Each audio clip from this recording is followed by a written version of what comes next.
Prey's introduction is a masterful example of pulling the rug out from under the player, worthy of some of the best movies out of Hollywood in my opinion.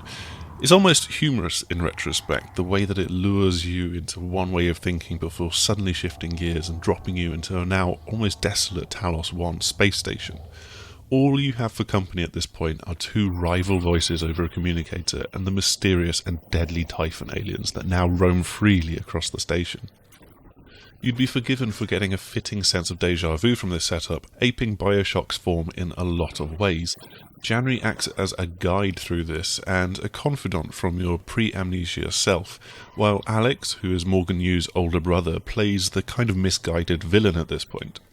Of course, that familiarity and similarity means that all the way through the game you're waiting for the other shoe to drop in the story's mystery. While Bioshock is certainly one touch point, there's also an awful lot of half-life to the story, and the way that other survivors start to come crawling out of the woodwork, many of whom have interesting stories and side missions for you to follow.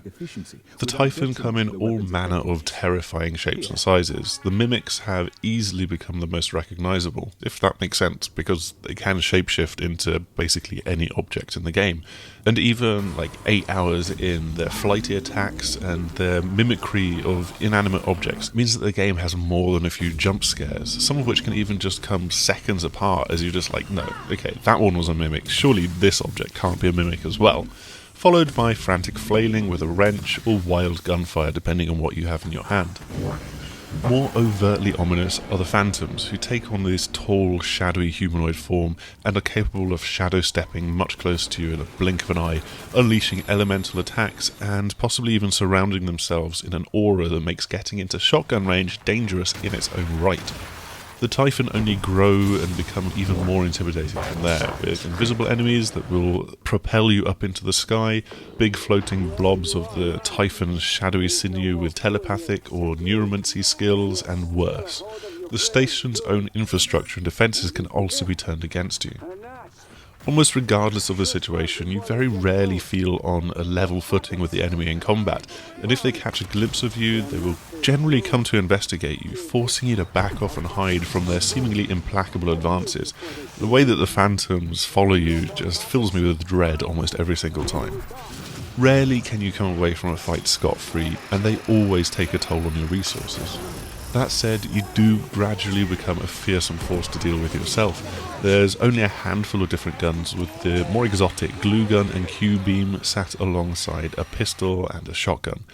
The grenades, however, are much more inventive, with the recycler grenade pulling in anything that's not nailed down in a show-stopping visual effect that pinches in, and turning them into resource cubes, which, is pretty handy, while the EMP and Typhon lure are fairly self-explanatory.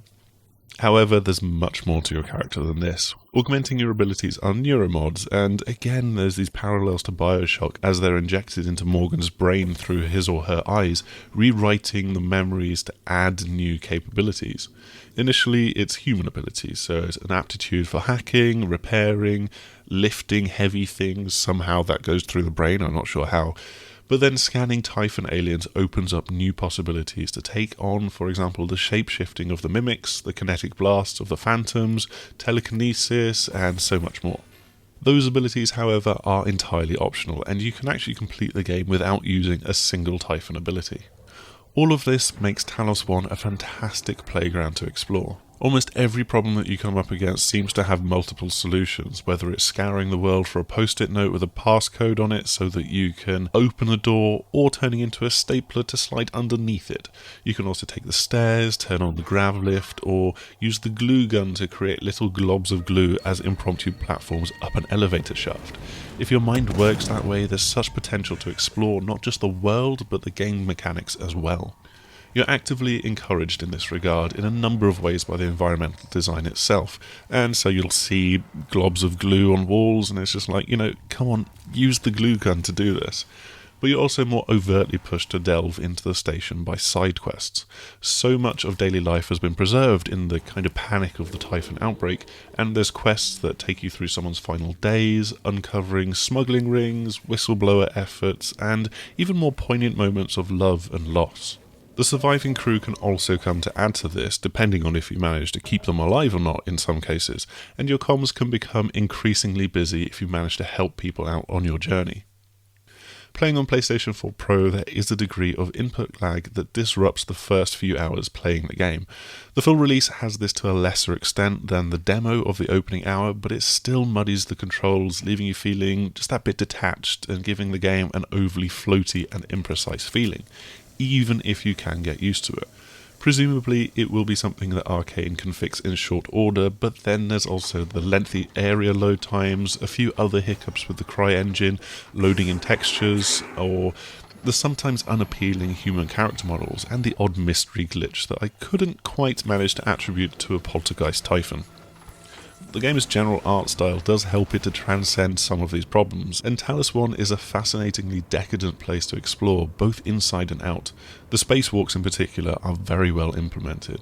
The Art Deco stylings of the station almost sit at odds with living in outer space, contrasting with the more workmanlike areas and the regular recycling and fabrication stations that have you scooping up everything in sight and turning it into something a bit more useful.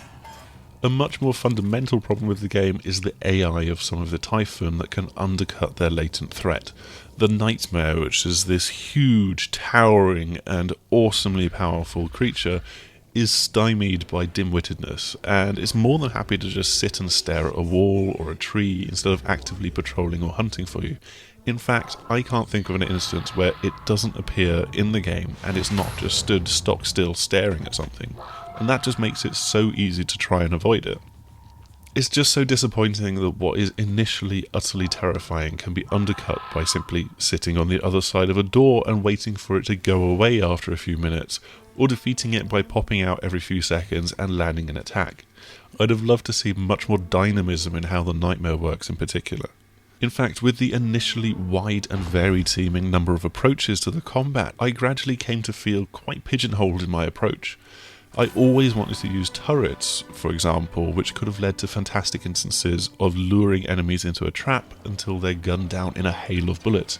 But in practice this rarely works, as the best laid plans are far too easily disrupted by the Typhon, who've got ranged area of effect attacks. And so I'm too often drawn back into just attacking while trying to back away time and again. There's nothing wrong with that, of course, but it just means that even with the variety in weapons and abilities, it kind of feels a bit one-note at times. Overall, 2017's Prey is something new and yet something strikingly familiar. There's a great deal of kinship to the likes of BioShock, Half-Life, and other classic games, but it's also much broader and more expansive in what it tries to do, I feel. Regardless of its flaws and similarities, Prey still manages to be an enthralling science fiction adventure, and if you've enjoyed Arkane Studios games over the last few years and know what you're getting into, this is definitely one worth looking up. That's all for this video review. You can catch the written counterpart over on the6thAxis.com where we have our score, and I would love you to obviously check that out. In the meantime, do like and subscribe for more of this kind of thing, and share this video with your friends, and we will hopefully see you again soon. Goodbye!